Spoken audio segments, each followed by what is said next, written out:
Isang natatanging kuwento tungkol sa isang Pilipinong lalaki na nasa edad 30 na bumisita sa isang liblib na nayon sa Tsina na tinitirhan lamang ng mga kababaihan mula sa isang minoridad na tribo. Dahil sa kanilang kahilingan na magpatuloy ang kanilang lahi, nagbuntis ang lahat ng 32 kababaihan sa tulong niya. Bago mo ipagpatuloy ang pagbabasa, mangyaring mag-subscribe at i-like ang aming channel. Malaking tulong ito sa amin. Si Paulo Reyes, 31 taong gulang, ay may matatag na trabaho sa Pilipinas. Bilang isang empleyado sa marketing department ng isang malaking korporasyon sa Makati, araw-araw siyang abala sa pagpaplano ng mga anunsyo at pagsusuri ng merkado. Marami ang naiinggit sa kanyang sahod at mga benepisyo, ngunit isang araw, bigla niyang naitanong sa sarili, ito na ba talaga ang buhay na gusto kong tahakin habang buhay? Bagamat para sa iba ay perpekto ang kanyang buhay, sa loob niya ay may nag-aalab na pagnanais para sa isang tunay na hamon. Mula pa noong huling bahagi ng kanyang 20s, mahilig na siyang maglakbay. Sa tuwing may maikling bakasyon, nililibot niya ang mga kalapit na bansa tulad ng Timog Silangang Asya, Hapon, at Sina, at lubos siyang nasisiyahan sa tuwing nakakatuklas ng mga bagong kultura. Sana balang araw, mailaan ko ang lahat ng oras ko sa paglalakbay sa mga lugar na hindi pa napupuntahan ng marami. Pagsapit niya sa edad na 32, ang pangarap na ito ay unti-unting naging mas malinaw. Paano kaya kung makatuklas ako ng isang oportunidad sa negosyo sa isang hindi pa kilalang lugar at ipakilala ito sa mundo? Sinubukan siyang pigilan ng mga kaibigan at pamilya. Sinasabing ito'y isang kahibangan, ngunit buo na ang kanyang desisyon. Kinuha niya ang kanyang separation pay at mga naipon, at sa edad na 31, umalis siya sa kanyang kumpanya. Sa una, pinag-isipan niya ang Timog Amerika at Aprika, ngunit habang nagsasaliksik tungkol sa Tsina, nabasa niya ang mga artikulo tungkol sa mga liblib na tribo sa matataas na lugar ng Yunnan at Sichuan na nananatiling tapat sa kanilang mga tradisyon. May ilang nagsabi pa ng tsismis tungkol sa isang tribo na binubuo lamang ng mga kababaihan. Ang kuwentong ito ay lubos na pumukaw sa kanyang kuryosidad. Kung totoong may ganoong lugar, baka mayroon akong makitang isang makabagong negosyo na maaari naming pagtulungan at isang komunidad na walang lalaki. Ano kayang espesyal na kuwento ang nakatago roon? Dahil hindi maalis sa isip ang mga tanong na ito, nag-empake siya ng kanyang backpack at sumakay ng eroplano patungong China. Pagkatapos ng maikling pananatili sa Beijing, agad siyang tumuloy sa Kunming, ang sentro ng probinsya ng Yunnan. Nagtanong-tanong siya sa mga lokal na guest house, coffee shop, at nakipag-usap sa mga kapwa backpacker at ilang kinatawan ng NGO. Ngunit karamihan sa kanila ay nagsabing ang kuwento tungkol sa tribo ng mga babae ay isang urban legend lamang. Gayunpaman, may iilang nagbigay ng pahiwatig. Ang narinig ko, may isang nayon malapit sa hangganan ng Sichuan at Yunnan, sa isang lambak na may taas na 2,000 hanggang 3,000 metro, kung saan halos walang lalaki.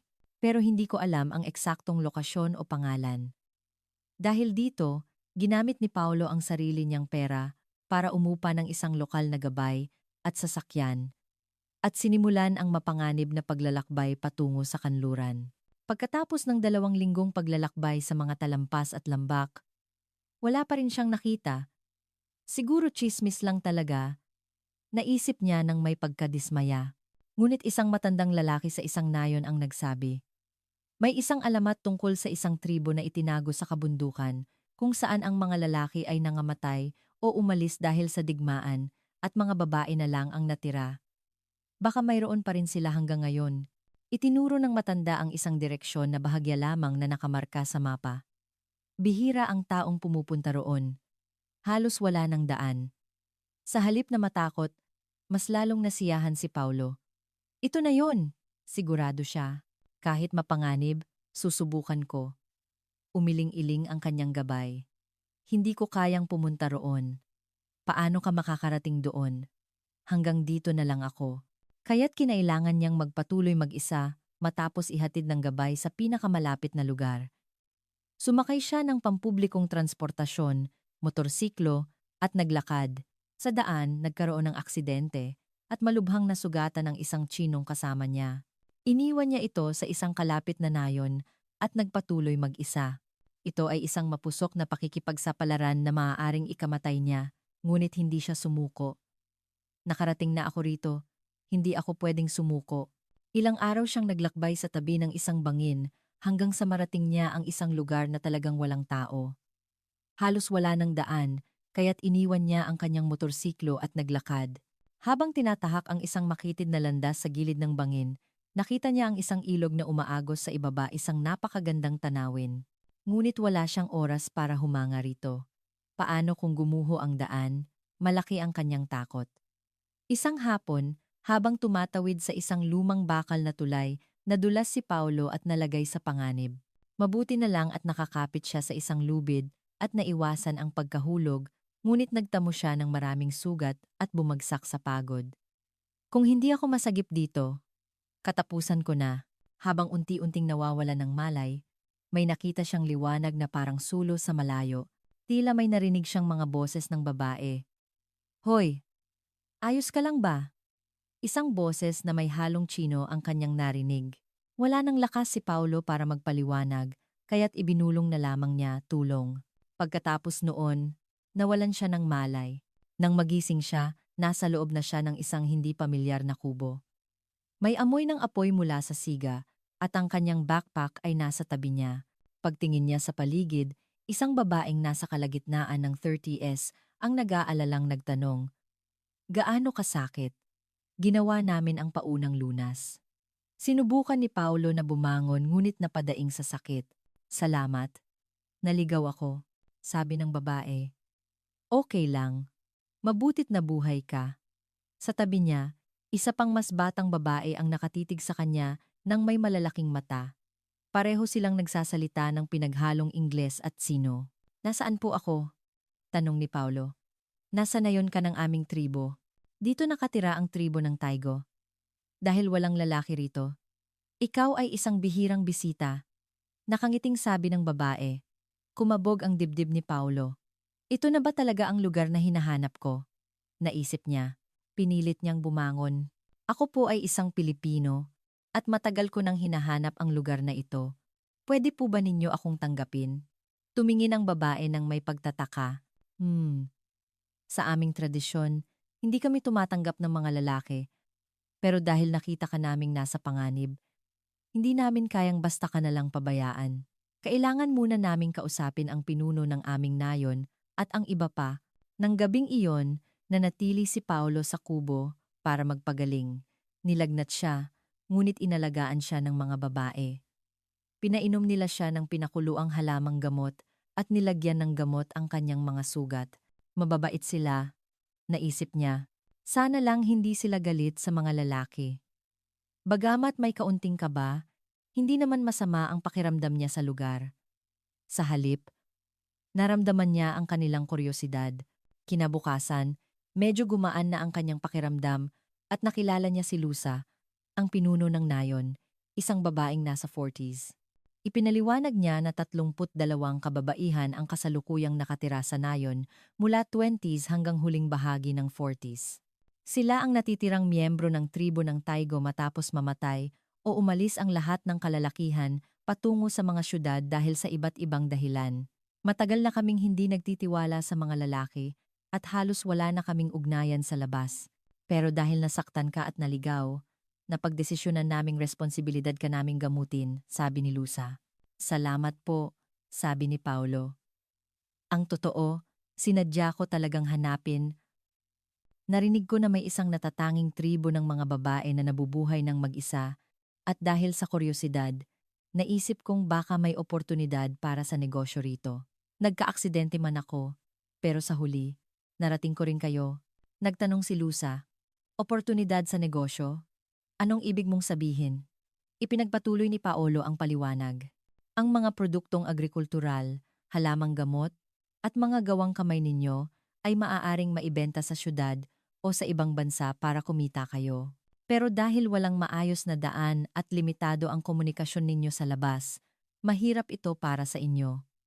Kaya kung tumulong sa aspetong iyon, bumuo ng isang kooperatiba at ibenta ang mga produkto, syempre, kung papayag kayo at dahil may kaunti akong karanasan, nagbulungan ang mga kababaihan.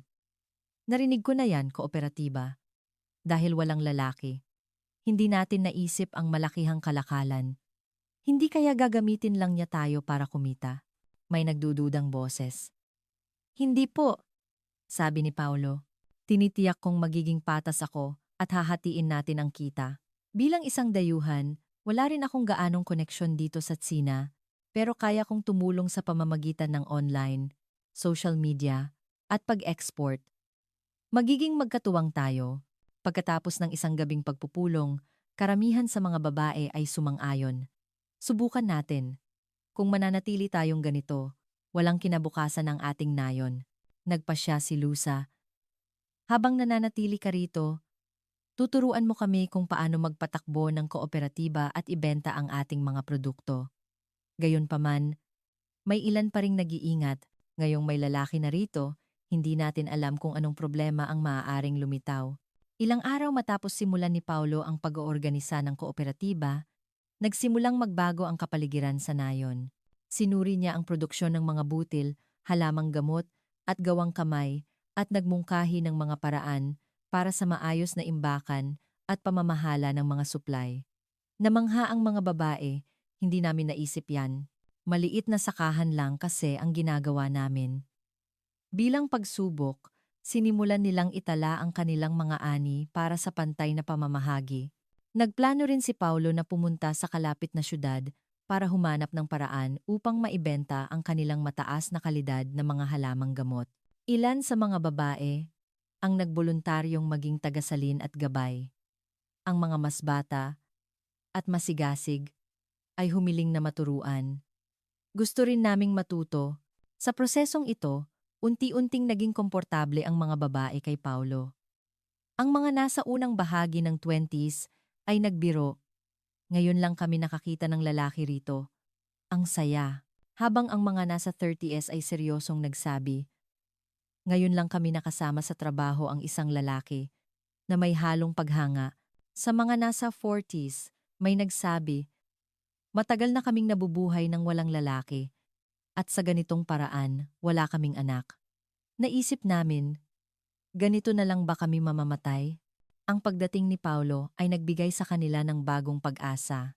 Isang gabi, kumatok sa tinutuluyan ni Paulo si Shanley, isang babae na nasa kalagitnaan ng 30s. Pwede ba tayong mag-usap sandali? Pagpasok niya, inamin niya, dahil walang lalaki rito, hindi kami magkaanak. Nababahala kami na unti-unting mawawala ang aming nayon. Ngayong dumating ka, lahat kami ay nabuhayan ng pag-asa. Opo, narinig ko na nga po ang tungkol diyan, sagot ni Paulo. Dagdag ni Shanley, alam mo namang kailangan naming magparami, di ba? Pero nag-iingat pa kaming sabihin ito ng opisyal. Malinaw ang ibig niyang sabihin. Gusto naming magkaanak, pero dahil walang lalaki, maaari mo bang gampanan ang papel na iyon? Naguluhan si Paulo. Gusto ba ng marami sa inyo na magbuntis? Karamihan sa amin sa nayon ay iyon ang gusto, sabi ni Shanley. Pero dahil ngayon ka lang namin nakilala, nag-iingat kami. Ako mismo gusto kong magkaanak.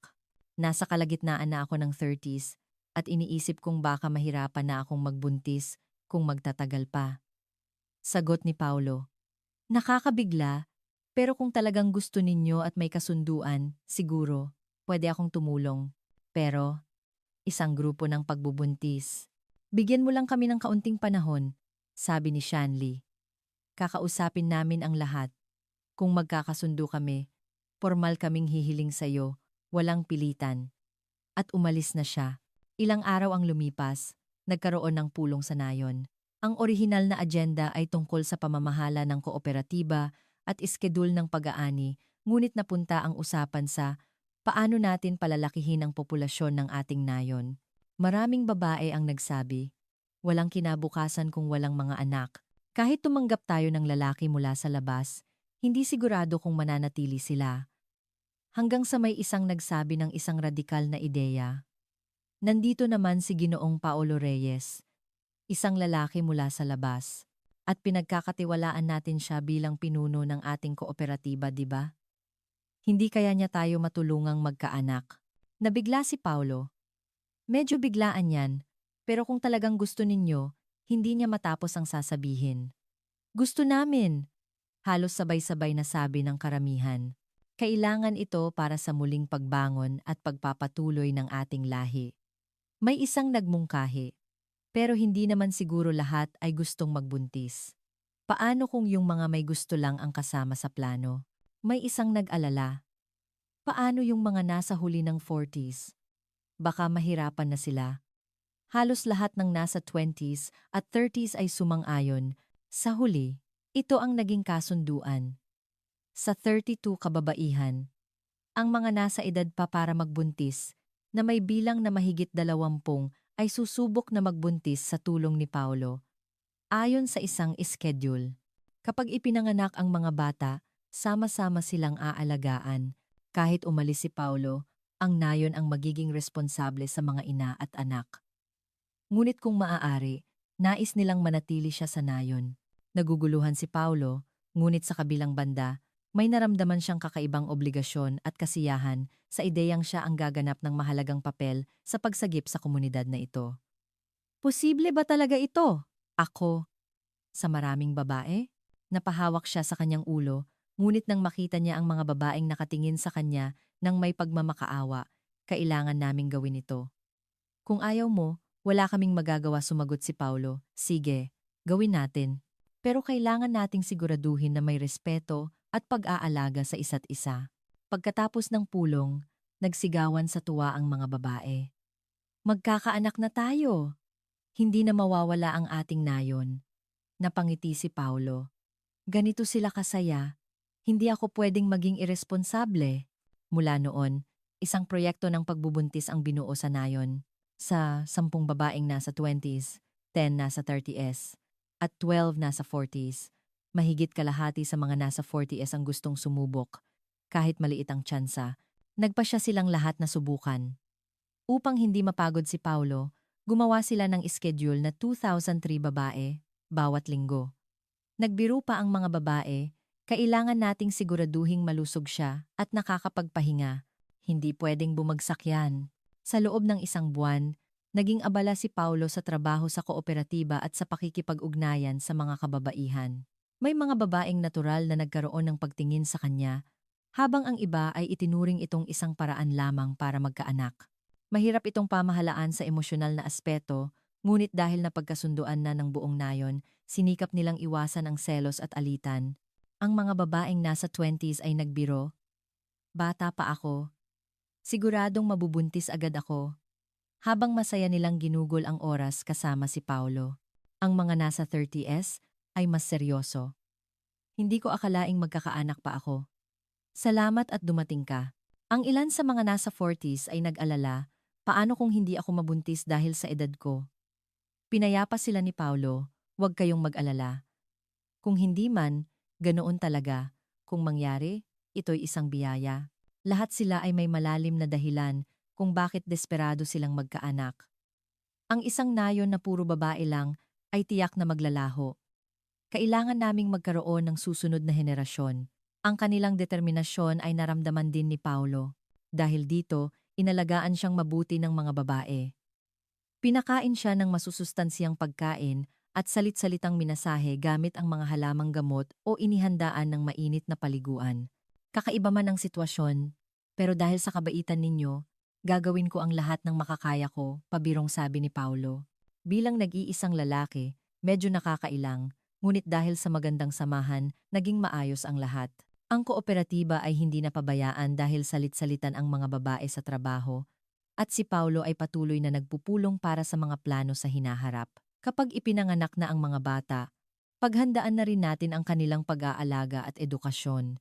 Sumang-ayon ang mga babae. Tama. Kapag lumaki sila, mas magiging masigla ang nayon. Kakailanganin natin ng paaralan at klinika. Samantala, sa puso ng lahat, may isang dalangin. Sana maging matagumpay ang pagbubuntis. Makalipas ang isang buwan, 2 o 3 babae mula sa 20s ang napansin na hindi sila dinatnan at nakaranas ng morning sickness. Nag-pregnancy test sila at lahat ay positibo. Buntis ako, sigaw nila habang tumatakbo sa nayon at mabilis na kumalat ang balita. Ang iba pang mga babae ay sumubok din, at ilang nasa 30s ang nakakuha ng parehong resulta. Sa maikling panahon, 5 hanggang 6 na babae ang nagkumpirmang buntis. Wow, totoo nga. Lahat ay napuno ng pasasalamat. Unti-unti, ang iba pang mga babae ay nagkumpirma rin ng kanilang pagbubuntis, at ng 2 o 3 babae mula sa 4 na positibo, nagdiwang ang lahat. May ilan na negatibo ang resulta. Baka masyado pang maaga. Subukan natin ulit sa susunod na buwan, sabi nila. Hindi nawawalan ng pag-asa. Hindi makapaniwala si Paulo. Halos 10 babae na ang buntis. Isang malaking himala ang nangyayari. Nagtawanan ang mga babae. Isang alamat, isang lalaki na nakabuntis ng napakarami ng sabay-sabay. Nahiya si Paulo. Huwag naman ninyong sabihin ng ganyan, pero sa loob niya, mayroon siyang naramdamang pagmamalaki. Nagbago ang nayon at naging parang isang malaking piyesta. Dahil dumami ang mga buntis, kinailangan nila ng mas maraming pagkain at bitamina. Ginamit nila ang kita mula sa kooperatiba para bumili ng mga suplemento at pagkain mula sa kapatagan. Pinag-aralan din nila ang posibilidad na magkaroon ng isang permanenteng nurse o komadrona. Ngayong may sapat na silang pondo, posible na ito. Nagbago na talaga tayo. Masayang sabi nila. Sa huli, pagkalipas ng 1 pang buwan, karamihan sa mga babaeng nagnanais magbuntis ay nagtagumpay. Halos lahat ng nasa 20s, karamihan sa 30s, at halos kalahati sa 40s ay nagbalita ng magandang balita. Ang nayon ay biglang napuno ng 12-dosenang mga buntis na naglalakad-lakad. Sa bawat sulok, may makikitang babaeng lumalaki ang tiyan at mayroon ding mga nahihilo dahil sa morning sickness. Tanong ni Paulo, ngunit dahil napakarami nila, hindi niya kayang alagaan ang lahat. Ang mga babae mismo ang gumawa ng grupo para sa mga buntis upang tulungan ang isa't isa. Kung pagod ka, sumandal ka sa akin. Magpahinga ka muna. Ako na ang bahala. Dahil dito, naging maayos ang lahat. Sa madaling salita, sa liblib na nayon na ito, isang lalaki at mahigit 20 sa 32 kababaihan ang sabay-sabay na nagbuntis. Ito ay isang pambihirang tanawin. Ang dating tahimik na lugar na walang iyak ng sanggol o kahit boses ng lalaki ay malapit ng mapuno ng mga bata. Muling nabuhay ang ating tribo. Umiiyak na sabi ng mga nakatatandang babae. Akala namin katapusan na nang umalis ang mga lalaki. Hindi namin naisip na may ganitong paraan pala. Napailing na lang si Paulo sa sarili. Ilang anak kaya ang magiging ama ko? Ngunit dahil masaya ang lahat, gumaan ang kanyang pakiramdam. Dahil sa dami ng buntis, nangangahulugan itong sa loob ng 8 buwan, magkakaroon ng sunod-sunod na panganganak. Kaya't mas lalong nagsikap ang kooperatiba na palakihin ang kanilang kita. Kapag ipinanganak ang mga bata, kakailanganin ng gatas at gamot, kaya kailangan nating mag-ipon. Nakipagnegosasyon si Paulo sa labas at pinalaki ang dami ng kanilang mga produktong ibinebenta. Nagdagdag sila ng mga bagong produkto tulad ng mga ligaw na gulay, pambihirang kabute, at mga palamuti sa bahay. Maganda ang naging tugon at mabilis na tumaas ang kita ng kooperatiba. Kahit na nahihirapan ang mga buntis sa kanilang kalagayan, masaya sila. Sa wakas, magkakaanak na rin ako. Ang mga nasa 20s ay puno ng pananabik, habang ang mga nasa 30s ay nag-isip, sa wakas, magiging ina na rin ako. May ilang nasa 40s na nag-aalala, ngunit sa tulong ng nurse, unti-unti silang napanatag. Ito na ang huling pagkakataon, kaya gagawin ko ang lahat para sa maayos na pangangalaga sa mga buntis. Ginawang isang maliit na klinika ni Paulo ang isang bodega at nilagyan ng maraming higaan. Nagbayad sila para sa isang nurse na mananatili sa nayon at sinumang buntis na nahihirapan ay maaring pumunta anumang oras para magpakonsulta. Nagtulungan din ang mga babae sa mga gawaing bahay at sa bukid upang ang mga buntis ay makapagpahinga at kumain ng maayos. Bagamat si Paulo lang ang lalaki, ang kailangan ng mga buntis ay ang pag-aalaga ng kapwa babae. Isang araw, bumuhos ang malakas na ulan at tumaas ang tubig sa ilog na nagdulot ng panganib ng pagbaha. Kailangang ilikas ang mga buntis sa ligtas na lugar at nanganganib na mabasa ang bodega ng mga butil at halamang gamot. Agad na kumilos si Paulo kasama ang iba pa upang magtayo ng harang at ilihis ang agos ng tubig. Basang-basa sila at pagod, Ngunit dahil sa kanilang pagkakaisa, nalampasan nila ang panganib. Isang buntis na nasa 40s ang nagsabi, "Nakakapanatag talaga kapag may lalaki. Kaya naman namin kahit kami-kami lang. Pero dahil ikaw ang nanguna, mas lumakas ang loob namin. Sama-sama nating ginawa ito." "Tumutulong lang ako," sagot ni Paulo. Ilang beses pa silang dumaan sa mga pagsubok, ngunit unti-unti, natuto ang nayon kung paano lutasin ang mga problema. Habang tumatatag ang kooperatiba, ang pangarap na magkaanak, magpalaki ng mga ito, at paunlarin ang nayon ay nagiging isang katotohanan. Nang nasa ika-6 hanggang ika-7 buwan na ng pagbubuntis, karaniwan nang makakita ng mga babaeng malalaki ang tiyan na naglalakad-lakad. "Lahat tayo malaki na ang tiyan." Nakakatuwa. Sabay-sabay silang nagtawanan at hinimas ang kanilang mga tiyan.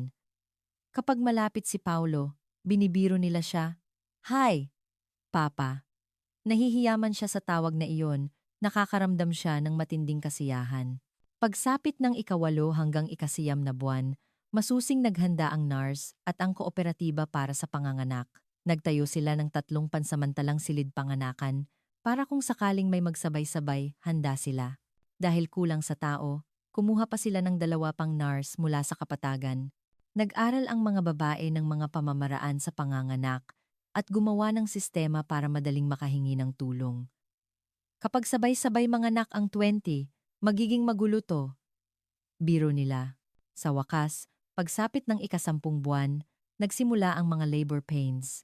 Isang babae mula sa 20s ang sumigaw sa kalagitnaan ng gabi. "Masakit ang tiyan ko." Agad na tumakbo ang mga nurse, mga nanay, at si Paulo. Pagkatapos ng 6 na oras ng paghihirap, isang malakas na iyak ng sanggol ang umalingaw-ngaw sa madaling araw. Lumabas na ang sanggol. Malusog siya. Naghiyawan ang buong nayon. Pagkalipas lang ng 2 araw, isa namang babae mula sa 30s ang nagsimulang mag-labor. At sa isa pang araw, isang babae mula sa 40s ang dumaan sa mahirap na panganganak, ngunit matagumpay na naisilang ang kanyang sanggol. Ito ay isang tunay na sunod-sunod na panganganak. Sa loob ng halos 2 linggo, mahigit 20 buntis ang sunod-sunod na nanganak. May araw pa na 2 ang sabay na nanganak. Ang malawakang panganganak na ito ay isang kamangha-manghang tanawin. Ngayon lang kami nakakita ng ganito. Isang buong nayon na sabay-sabay, nanganak, sabi ng mga nurse habang abala sa pag-asikaso. Ang ibang mga babae ay salit-salitang tumulong. "May mga anak na tayo, na puno ng bagong buhay, ang ating nayon," umiiyak nilang sabi. Si Paulo ay nasa tabi nila, hawak ang kanilang mga kamay, pinupunasan ang kanilang pawis, at tinutulungan silang huminga. Kapag may sabay-sabay na nanganak, puno ang 3 silid. Sa dilim, ang iyak ng mga sanggol ay maririnig mula sa iba't ibang direksyon. Mabuti na lang at walang malubhang insidente, at lahat ay matagumpay na nanganak. Ang 2 babae na nasa 40s ay nasa panganib, ngunit mabilis na kumilos ang mga nurse at nailigtas sila. Pagkatapos ng halos 1 buwang sunod-sunod na panganganak, halos 20 sanggol ang isinilang. Ang nayon na walang lalaki ay biglang nagkaroon ng mahigit 20 bagong silang na sanggol. Isang nakakakilabot na tagumpay. Nang makalipas ang 1 o 2 buwan at naging matatag na ang kalagayan ng mga ina at sanggol, nagdaos ang nayon ng pinakamalaking pagdiriwang na hindi pa nila naranasan. Sa kasaysayan ng ating nayon, ngayon lang nagkaroon ng ganito karaming sanggol ng sabay-sabay. Ito ay isang himala. Lahat ay masaya. Sa gitna ng nayon, nag-ihaw sila ng karne at mais, at nagsayawan. Dinala ng mga ina ang kanilang mga sanggol, ngunit tinulungan sila ni Paulo na dalhin ang pagkain para hindi sila mapagod. Si Paulo ay itinuring na isang bayani. Ang aming pinuno na nagligtas sa amin. Sa kasukdulan ng pagdiriwang, binuhat nila siya. Dahil binigyan tayo ng ating pinuno ng mga anak, itaas natin siya. Sa gitna ng palakpakan, nahiya si Paulo. "Kayo ang mas magaling. Tumulong lang ako." Ngunit binuhat na siya ng 12 tao. 1, 2, 3. Ang kanyang katawan ay lumipad sa ere at bumagsak. Ang mga sanggol ay nagulat, at ang mga ina ay natuwa. Sa gitna ng hiyawan, naramdaman niya, Ako na nga ang kanilang ama at pinuno. Mula nang marinig ang mga iyak ng sanggol, tuluyang nagbago ang nayon. Ang dating tahimik na lugar ay nagsisimula na ngayon sa iyak ng mga bata tuwing umaga. Abala ang mga ina sa pagpapalit ng lampin at pagpapasuso. Si Paulo na lang ang lalaki. Malaking bahagi na rin ng kanyang araw ang ginugugol sa pag-aalaga ng mga bata. Imposibleng alagaan niya ang lahat, ngunit bilang kanilang ama, tinutulungan niya ang mga ina kapag pagod sila. Kinakarga ang mga umiiyak na sanggol. Dahil kailangan din niyang asikasuhin ang kooperatiba, nabawasan ang kanyang oras ng tulog, mabuti na lang at nagtutulungan ang mga babae sa pag-aalaga ng mga bata, sa gawaing bahay. Ang kasabihang kailangan ng isang buong nayon para palakihin ang isang bata ay nagkatotoo rito. Ang kooperatiba ay nagsimula ng kumita ng malaki, isang halagang hindi nila kailanman naisip. Ginamit ng nayon ang pera para sa pasilidad na pangkalusugan at edukasyon para sa mga bata. Nakipag-ugnayan sila sa isang ospital sa labas para magkaroon ng regular na check-up mula sa isang nurse 2 o 3 beses sa isang linggo. Nag-imbak din sila ng mga bakuna at gamot, kaya mas naging ligtas ang lahat. Nagtayo rin sila ng isang maliit na silid-aralan para sa mga bata kapag umabot na sila ng 2 o 3 taong gulang, sabi ni Paulo. Kung dito lang sila lalaki, baka maging makitid ang kanilang pananaw. Dalhin natin sila sa syudad para makaranas ng ibang bagay. Sa hinaharap, maaari natin silang pag-aralin sa mga paaralan sa syudad. Hindi ko akalaing mangangarap pa tayo ng ganitong pag-unlad, sabi ng mga babae, puno ng pag-asa. Ang komunidad na binubuo ng isang lalaki, 22 babae, at mahigit 20 sanggol ay tunay na pambihira. Kung malalaman ito ng mga tagalabas, siguradong magugulat sila. Ngunit dahil napapalibutan ang nayon ng matataas na bundok at bangin, nanatili itong lihim. May ilang mga NGO na nakarating at hindi makapaniwala.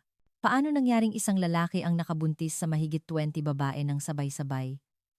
Ipinagmamalaki ng mga babae. Niligtas niya kaming lahat. Ito ay aming kasunduan. At dahil dito, muling nabuhay ang aming nayon. Maikli lang ang sagot ni Paulo. Naging posible ito dahil sa pag-ibig at diwa ng komunidad. Nang mag-isang taon na ang mga sanggol, sama-sama silang gumagapang at naglalaro. May mga bumubulong ng mama at may mga tumatakbo kay Paulo habang sumisigaw ng papa. Kinakarga niya silang lahat. Sino nga ulit ang nanay mo? Ah, yung nasa 20s yata? Nalilito niyang sabi. Nagtatawanan ang mga ina. Naku, papa! Nalilito ka na!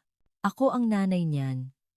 Sa isang banda, dahil sa sama-samang pag-aalaga, nararamdaman niyang, lahat kayo ay anak ko. Ngunit pinapakalma siya ng mga ina, huwag kang mag-alala.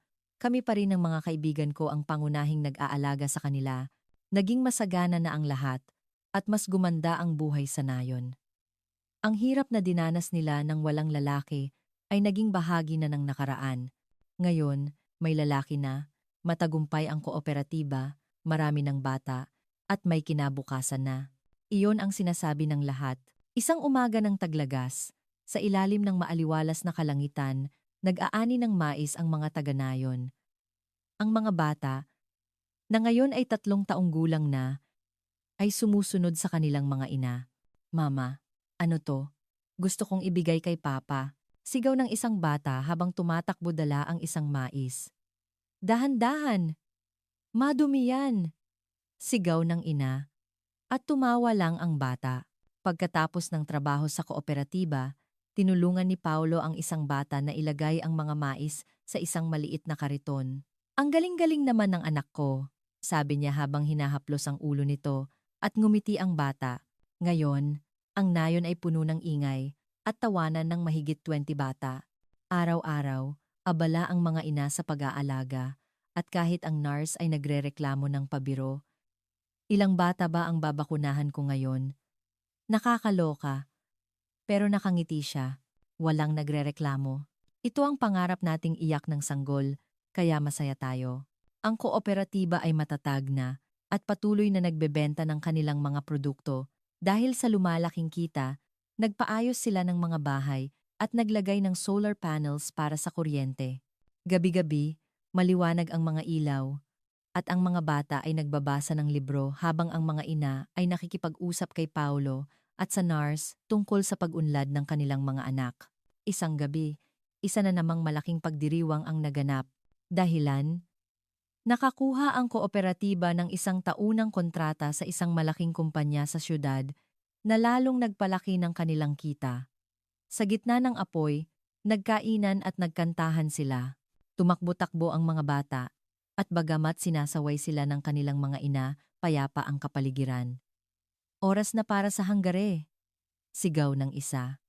Siyempre, ang bida ay si Paulo. Muli siyang binuhat at inihagis sa ere. Habang nasa ere, maraming alaala ang dumaan sa isip ni Paulo. Nang una akong dumating dito, muntik na akong mamatay. Ngayon, nakatulong akong bumuo ng isang pamilya at isang maunlad na komunidad.